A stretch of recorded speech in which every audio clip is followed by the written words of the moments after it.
Welcome to our Transformational Tea Talk. Today we're going to talk about trauma in the body, how our trauma and our emotions affect our body. And we're going to start off with just a short little meditation and go from there. So just become comfortable, close your eyes. You can bring your hands to your heart space. Trauma in the body can be a little heavy for some, so we want to make sure that we're entering in this space, surrounding ourselves with love and light, with a just comforting love and light. We are beings of love and light. We come into the space with intention to share, to learn, to grow, to discern.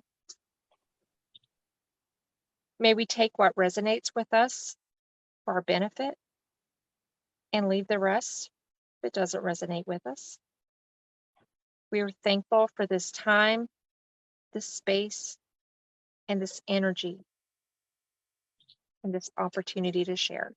And so it is.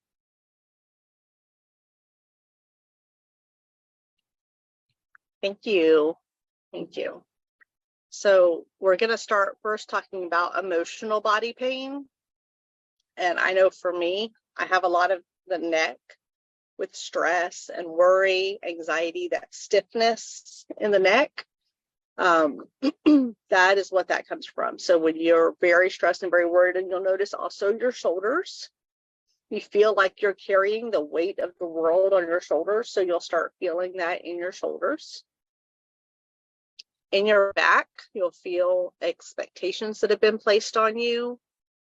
It could also be your personality, the perfectionism, and the lack of your ability to be perfect will manifest in back pain.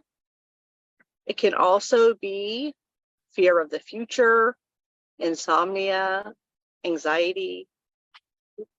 The lower back is financial issues and buried emotions. So if you're having more lower back pain, you'll notice some the financial issues.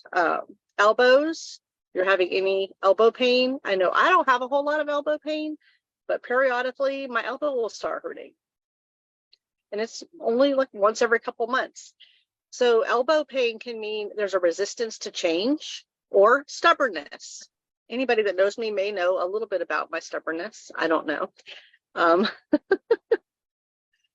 Our hips, our emotional pain, anger, sadness, knees, inflexibility. If there's something going on in our life and we're not being able to be flexible about it, if we feel like we're stuck.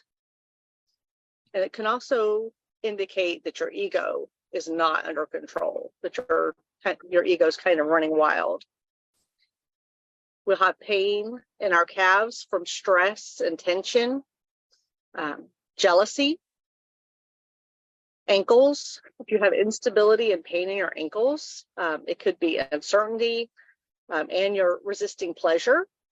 Maybe you feel like you don't deserve to have a good time or joy. Your feet, if you're having pain in your feet, it's negativity and being hard on yourself. That explains why I have pain in my feet so much.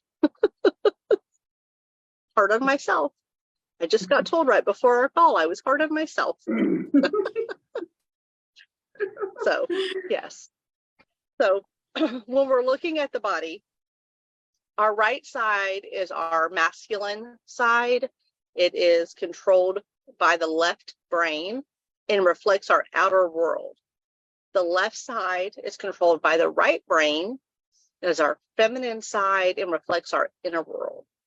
So the left is more your feelings and the right is more your logic.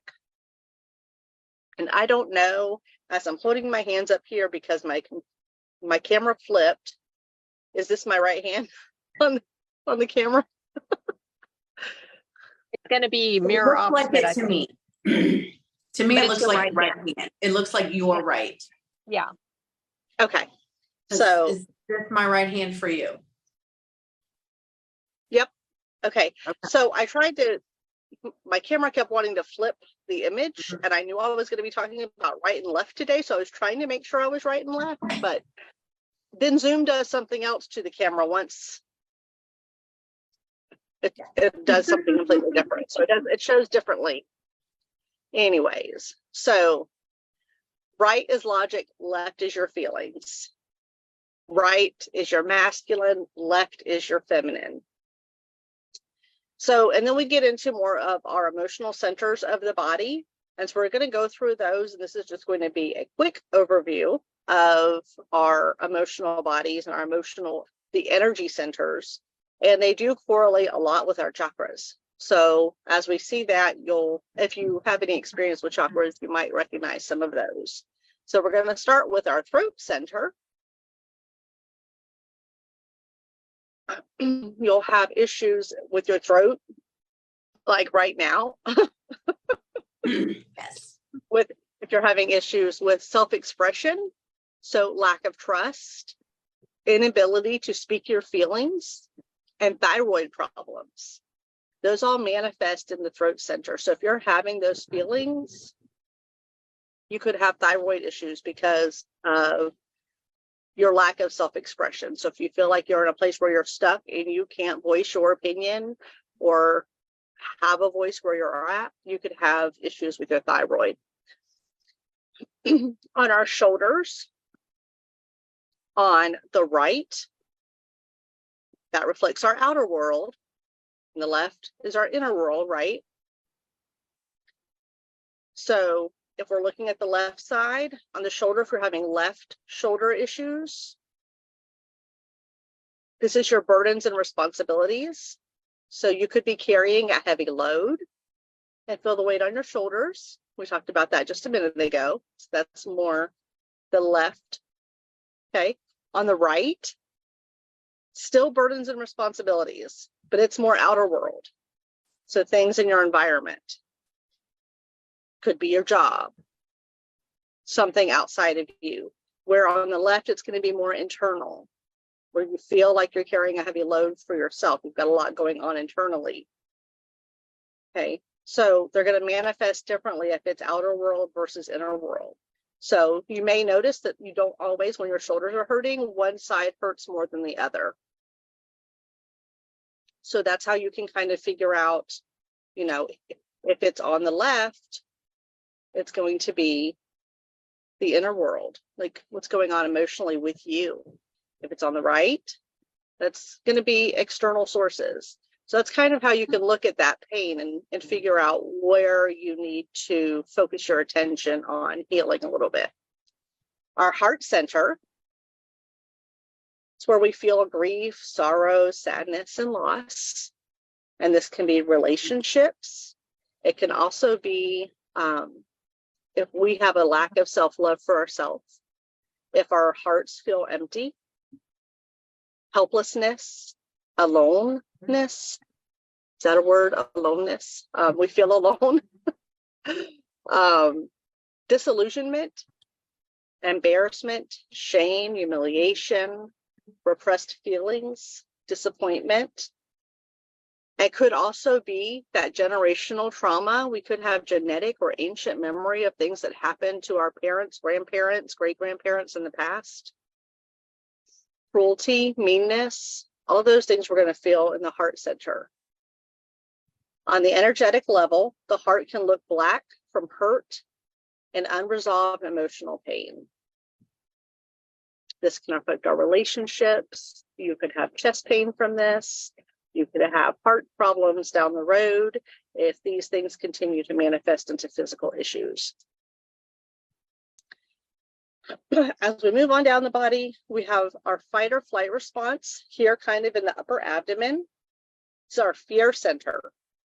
So we sometimes have loss of control or a fear of losing control or giving our power to another person. Relationship issues that we fear, we have a fear of those. That's going to be in the upper abdomen right under the chest. You guys can't see probably where I'm pointing at, but it's right under the chest in the upper abdomen. And so in this area, that's where our fight or flight response overworks our adrenals, and that can lead to the chronic fatigue that a lot of us experience. Our liver, we have problems with our liver. That's our anger center. So if you are angry at others, anger, if you have that towards yourself, any jealousy or resentment, that's going to manifest in liver problems. So a lot of us have some anger during our lives, and we need to address that so we don't end up with some of these physical manifestations. The spleen is our guilt responsibility center.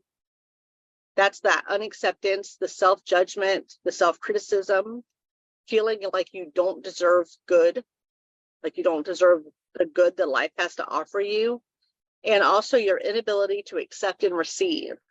And that could be help, compliments, anything, really, your inability to accept and receive. And so I think a lot of us also experience that quite often. And as we go down, so we're on the sides. Now in the middle, further down in your abdomen, you have the old stuff. These are all of your childhood conditionings. And this is where a lot of our stomach aches come in, our stomach pain, our gut issues. It could be sexual issues or just childhood trauma. If we have trapped emotions in this area, we could have problems with our digestion. And for females, we can have problems with our cycle.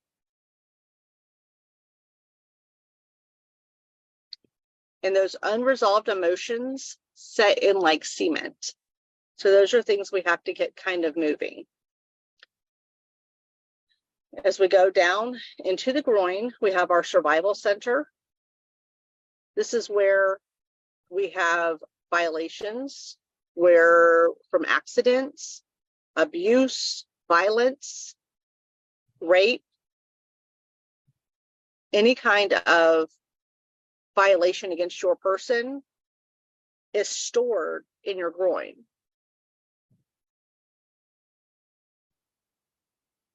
It also can stem from problems in the first year of life.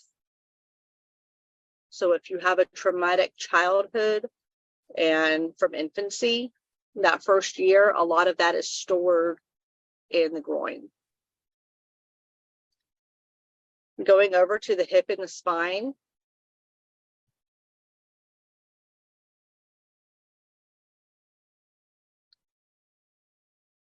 If you have a lot of tension in your hips, and I'm moving mine a lot right now, I'm trying to move the areas as I talk about them because moving them kind of loosens those up. And as we talk about them, we recognize those things in ourselves. So as I'm talking about this, you're probably recognizing those things that you may not think about often. So feel free, just kind of like when I was doing my shoulders and as I was talking about that shoulder, I was moving that shoulder, move it a little bit. That somatic movement helps to release some of that built up energy. It won't release it all, but it's a start. So you'll notice that I'm moving a lot as I'm talking, and that's why. So in our hips are also an extension of our spine. So if you're having hip issues, you could also be having spinal problems or vice versa. If you're feeling tension in your hip, it could be the spine. If you're feeling tension in your spine, it could be the hip. And it can lead to misalignment of the spine. So if you're having hip or spine problems, it could indicate a lack of emotional support or a feeling of a lack of emotional support. So, and that's more on the right side. You're on the right side, hip pain, it's a lack of emotional support. On the left side, it's a lack of financial support. So that's another way we can tell if we're having hip pain on the left versus the right, where are we feeling like we don't have support in our life? So the right side, I'm going to repeat it just so everyone can make sure they have that. On the right side is a lack of emotional support. On the left side is a lack of financial support. And if both hips hurt, it could be that you feel like you don't have support at all. Feel like you are not in a supported position. And this could also affect the lower back.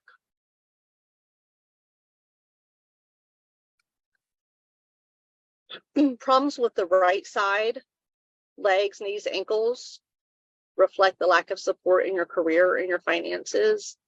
Can also indicate you need to slow down to take stock of a situation.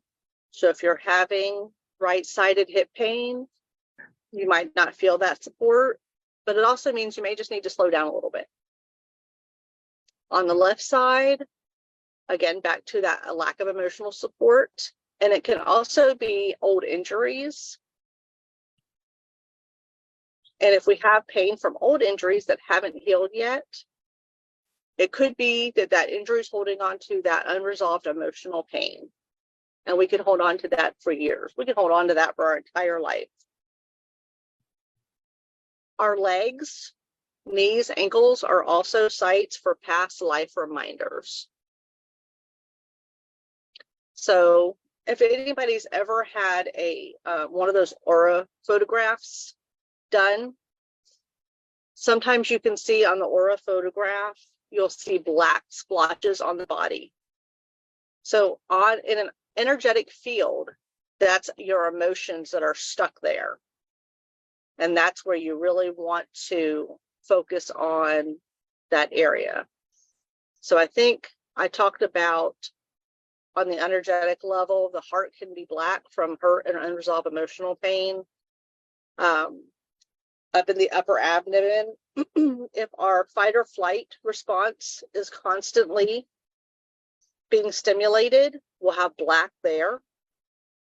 In our groin, it'll be our trapped emotions from childhood trauma and any old emotions there. So not necessarily even from childhood trauma, but from something in our early adulthood or something that's old and that's been there a little while that maybe we haven't addressed.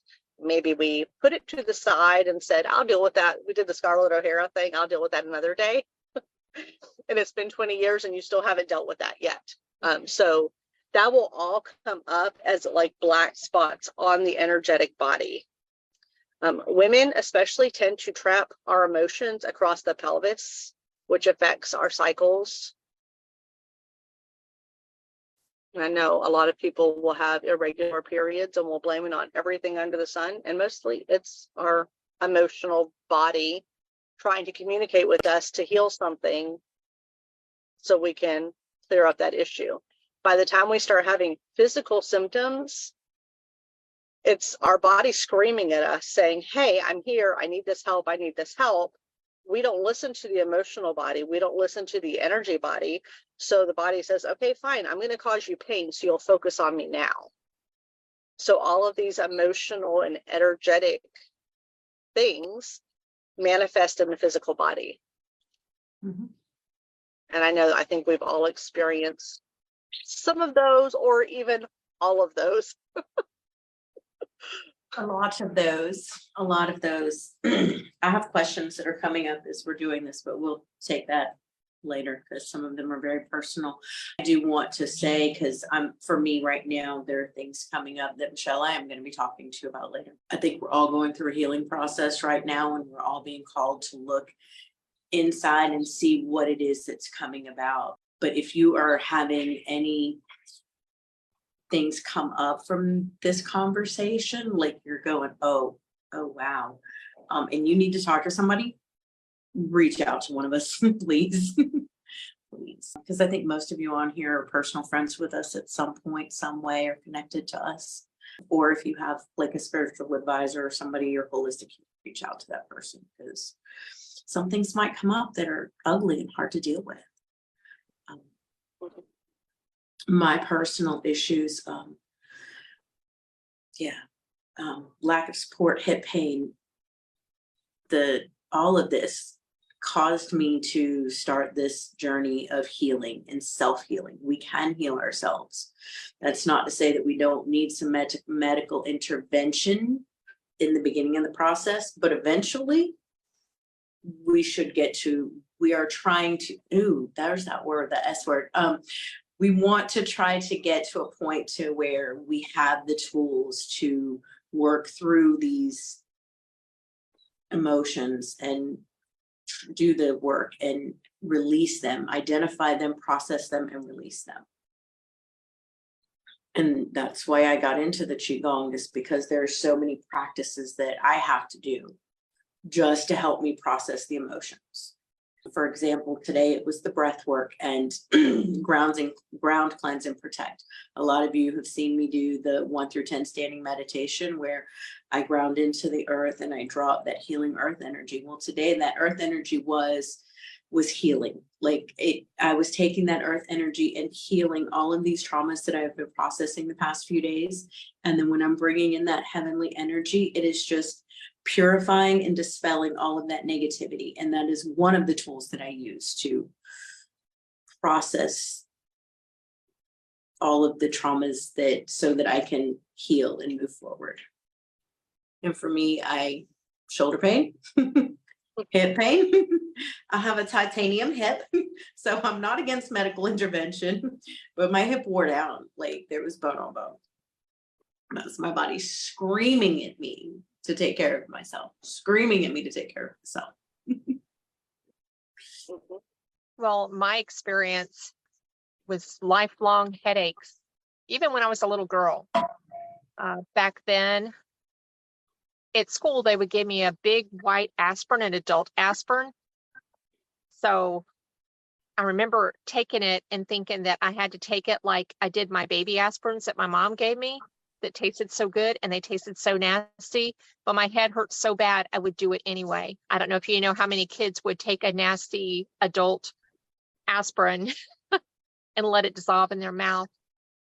But it was a chronic thing since childhood, and I carried it into my work life, and it was just a thing. I went to a doctor, I took medication that made me very sick, so that was off the table. Like nowhere did I realize that it was what was going on, the stress in my life, and I didn't even know these things back then. All I know was I had a headache every day, and I probably took way too much medication because I had to function. And I don't have those headaches anymore. So as I worked on myself and resolved issues along the way, that kind of fell away. And the same thing used to happen with my gut. I would have like debilitating belly aches. I was diagnosed with irritable bowel syndrome. And I remember a doctor telling me one time, which I thought this was so forward thinking for him, but I didn't understand it at the time. He said that they could, this could be from stress. And I remember telling him, well, I'm not stressed. If anybody knows me, I'm pretty laid back and chill, and you're so calm, everybody says. But he said, you might think you are, but your body's feeling the stress. Your body's feeling it. And I started paying attention to my stomach. Now, in my case, it was also some dietary things, but I would notice when something would upset me or stress me, it would be like a knife in the gut. I could feel it instantly. I started becoming aware of that. And so along the way, and I was prescribed medication, and the medication raised my blood pressure and like killed me. Not saying that it's not a bad medication serves its purpose. It just didn't work for me. And but now I don't have those belly aches anymore. I don't have that chronic issue going on because I've done some work over the years, and I'm not anywhere near where I need to be. But those are just two examples of how that constant, for me, it was stress. I know it was stress. I had several children at home. I had a job that took me away for hours and hours and hours, and I felt out of control every single day. I never felt in control. I just felt like a hamster on a wheel, and I was running, and nothing I could ever say or do or think or plan could ever get me off of that spiral. And so it manifested in my body in these ways. And from a child, you might think, well, what were you doing as a child to be like that? Well, through the journal work, and this I know too, but it really brought to mind through the journal work that I was doing with Soul Aligned Living. Being a child is traumatizing. You're going to have trauma because you don't have control. But I am a very much this is my personality. I want to be in control. I need to be in control. And as a child, I didn't have that control. And that was one thing. The other thing was circumstances. I had a teacher that had a big impact on me negatively. I had kids who were negatively impacted me. So I felt like I was just like pecked to death. And so I just wanted to disappear, shrivel up. So I'm a person that wants control. I had no control. And that's how these things manifested in my body. And even as an adult, I had no control over just trying to climb out of the way that I was living my life that wasn't serving me. But I didn't know it then. So I don't know if that was clear or not, but it's an awareness that grew over the years that helped me get to where I'm probably feeling now in my 60s healthier than I've ever felt before in my life, ever. I think that's a good explanation. I think that really kind of is a very good example of how all of those things can manifest in the body in different ways. So. And now I do ask myself, like, what is my body trying to tell me? Sometimes I'll wake up with a random pain and I meditate every morning and I remind myself that, you know, I have this awareness and I go into a meditation, and usually through my meditation, whatever it was dispels. I send energy to the place and I'm feeling better, which reminds me what Shannon was talking about, you know, yoga, qigong, movement. It's very helpful. If you've ever gone to the mat to do yoga and you find yourself getting very emotional, well, that's because you're releasing this trauma that's within the body. Let it, allow it. Don't hold back. Allow the tears to fall. It's necessary. And that's why, it's good for us to do the yoga and the qigong, and just like while I was talking, how I was moving each individual part of my body, you know, just that, you know, somatic movement. Even if you don't want to do yoga and you don't want to do qigong, then you could still move your body. You can sit and you can move your hips back and forth. You can sit if you don't want to move your body at all. You can sit and breathe into the area of your body where you're feeling the pain. We call that, you know, where the gaze goes, the prana flows. So, you know, if your hip hurting, sit there and put your gaze onto that hip and let that energy flow to that area, and it will help to break up some of those. So it's a lot of energy healing, but it's also somatic movement that's needed to kind of get those things and dealing with the things that cause trauma to begin with, whether that's with a coach or a therapist or by journaling, some way to address those trapped emotions so you can work through that problem. Yes. And allow the tears. Allow the tears. Allow the tears. Yes. I'm over here crying right now. And I'm like, don't cry, you're on camera. No, I'm gonna cry. It's gonna be okay, because my body is trying to release a whole lot of emotions. And it's allowing yourself, loving yourself enough and giving yourself the space to process that. Tears are not bad. Stop judging those things. And work through it. And then when you're done and over with, and we process it and we look at it and we go, okay, this is what's happening. Tears are your body's way of letting things go. Yeah. So letting things go. Right. Absolutely. That's okay. Nope. Crying is Well, good. And that's Crying huge for me is- right now because I'm really great at going, I'm not going to feel this. Okay, this is bigger than I want to deal with. Let me go push it away and not process it and let it go, but just like, oh, down. We're not Yeah. dealing with it right now. No, we'll deal with that later. Hip Yep. surgery later. So, and laughter is too. Laughter Yeah. is oh, laughter is very a good. relief. Yes. So, yeah, a lot of us do that where we kind of bury it down. Something happens and we just bury it down. And that's where you get your trapped emotions because we don't speak out about it. We don't talk about it. We don't want to deal with it. We don't want to address it.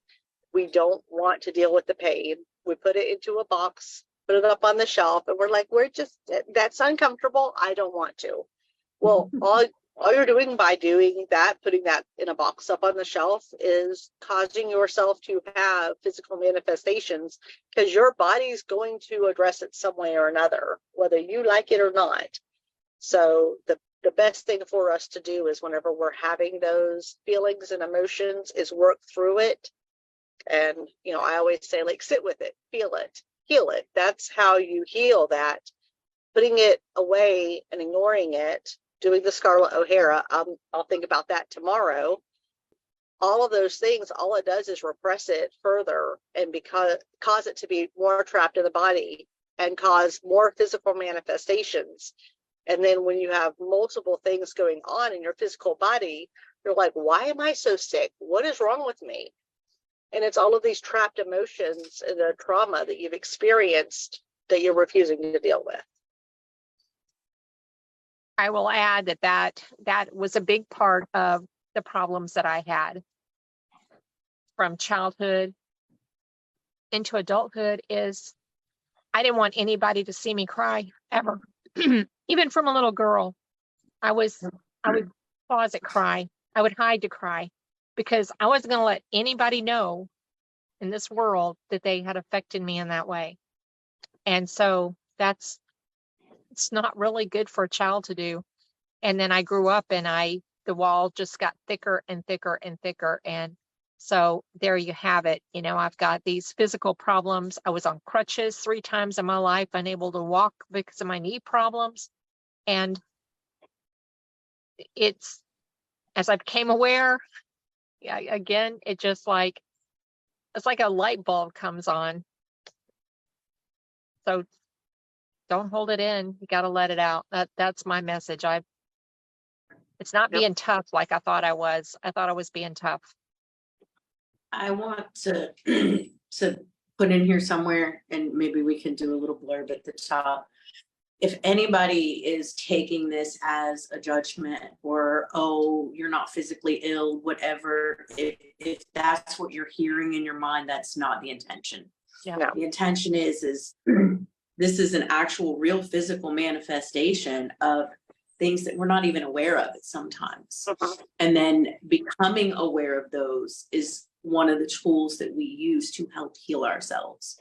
Right. So it's in no way a judgment. Don't ever think that we're trying to say, oh, it's all in your head, or, oh, you can fix yourself, or, oh, that's not the message. The message is very clearly, or the intention of the message is that all of these pains and aches that we're having, some of it is the stuff, but you don't know that.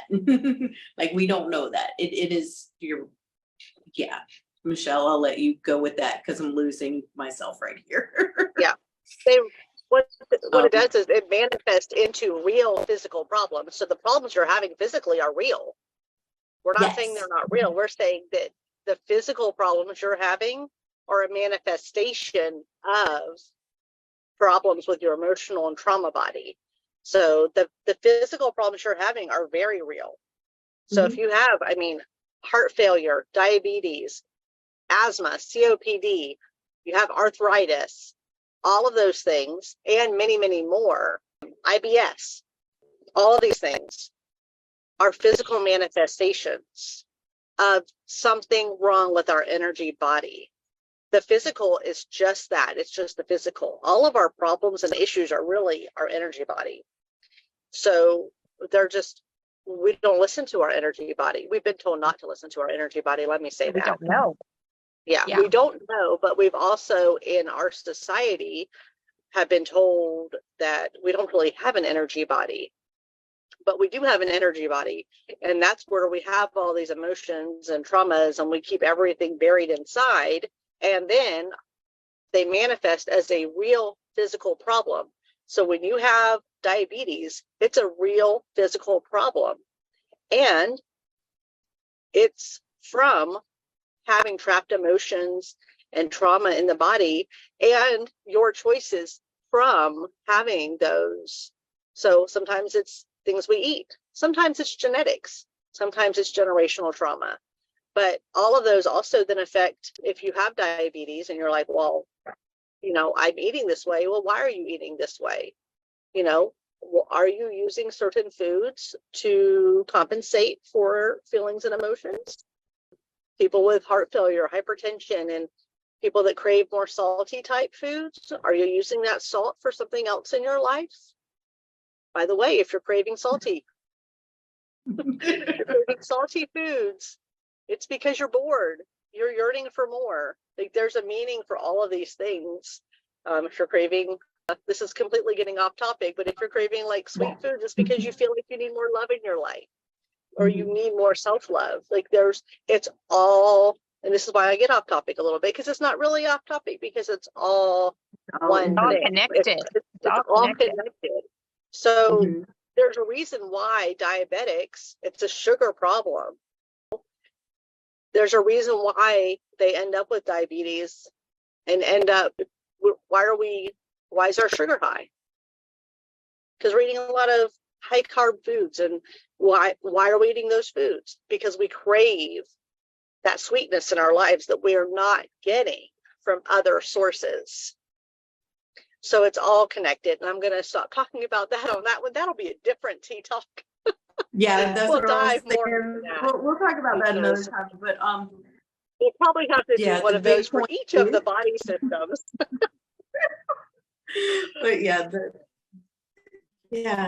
it's about being aware and learning, because like you said, some of it is generational trauma. Some of it's stuff that we were born with and we didn't even know. Like we're carrying some ancient stuff, and it's diving deeper into that so that we can help cleanse it, clear it, and heal ourselves and others. That is the whole point, is to heal ourselves and to heal others.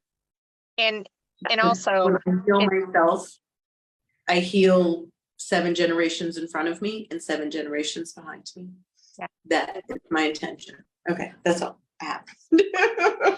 well, and as we're talking, I'm sitting here like maybe mentally started beating myself up. If you'd have just known, but going back to about, it's not, no blame here, no judgment, no self-blame. And that's the thing, like just living as a human being, you're going to experience things, and there's going to be a lot of things you don't have control of. So this is something that that this happens to everybody. There's no one walking around here who has it all figured out, because we're living in this world and we're going to have these experiences.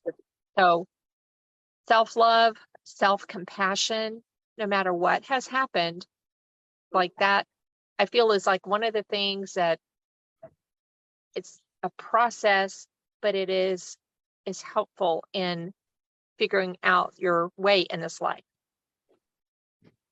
Yes. Yep. And easier said than done. I don't say that lightly, but it is a very big thing. Well, on that note, I think, Talia has a comment. Let's see what Talia's commented real quick. So Talia, what's it mean if physically my left hip keeps bothering me? What's the emotion I need to find and heal? Okay, so left hip. So the left hip, and I don't know, Talia, you might have just joined when we talked about the left hip, sorry. So on the left, that is a lack of emotional support. So if you're feeling a lot of left hip pain, it's a lack of emotional support. The right hip is the financial support. And I was just watching on the Facebook, and I am flipped on Facebook. I don't know if I will be on YouTube or not. So my right and my left is messed up on Facebook when I'm doing talking about my different body parts. So Talia, that's emotional support, or feeling like you have a lack of emotional support. And I know from conversations you and I have had that might be a thing. And a lot of that can be released by doing some yoga, doing some qigong, doing some of the journaling work, getting up and just dancing and moving your hips can help relieve some of that, and you're letting that energy go. And also opening up your voice and talking to people. If you are not communicating your wants and your needs, and you're not expressing that you have a need for emotional support, and just expecting people to give you emotional support also, that could also cause some of that, because we just want people to be there for us. But we're also not going to say, I need you to be here for me. And sometimes we say, I need you to be here for me. I'm going to say this, and I'm going to say it with all the love I can muster. And I'm laughing because this was a recent situation. And I think we've all seen on Facebook, there's the memes or the reels where it's like this mom is like, I need help. And everybody's like, you're doing great. And she's like, no, I'm drowning. And they're like, you are super mom. And meanwhile, she's like, I'm telling people I need this help. And everybody's like, you're doing great. I've never met someone as strong as you. And meanwhile, she's literally drowning and telling people I need help. That's where that lack of emotional support feelings come in. Like, if we have people saying I need help or I'm struggling with something, we need to listen. So it goes both ways. Yes. As you're So, saying, and I laugh I'm because that just feeling some happened. of this, because I'm like, yeah, asking for help was probably the hardest thing ever. And then so the hips and the lack of support and all of that, I never asked for it. Like, because I never expected it. I never expected it. Like, the world would support me. Like, dude, really? I'm on my own. But I'm not. And it's not that I didn't have it, I just didn't see it. And I closed myself off from it. But learning to ask for help is hard. It is. It is. And that being hyper independent that we do, that in itself is a trauma response. Because we know, like, I shouldn't say we know, but I'm going to say it, like, in our bodies are like, I know no one's going to help me, so I'm just going to do it myself. So that in itself is a trauma response. So then we don't expect the help, so we don't ask for the help. But if we don't ask for the help, or we don't say, this is what I need, no one will ever be able to provide you that support. So we have to also get out of this trauma that we have in asking for people, asking for help. And we need to start using our voice, which will also open up our throat center, and saying, I need help. I need someone to do this. This is what I'm missing, and I need someone for this. And so it all kind of goes together. And doing the journaling helps a little bit with that, because even though you might not be able to say it, you're able to write it down. So if you're not able to say things, sometimes a letter or a text, an email, or a journal page also works to help open that throat chakra, so that you can work on getting to a point where you can communicate those needs also. Yes. And then it brings about that self-awareness, and then you go, oh, this is what I need to work on, and this is how I can start healing. I think we've covered it basically, and anybody wants to go deeper, like I said earlier, just reach out to one of us, to someone. If you have any questions, reach out. Yes. You can send any of us a message on Facebook, or comment and just ask us to message you. Have a great Saturday. Have a great day. Bye.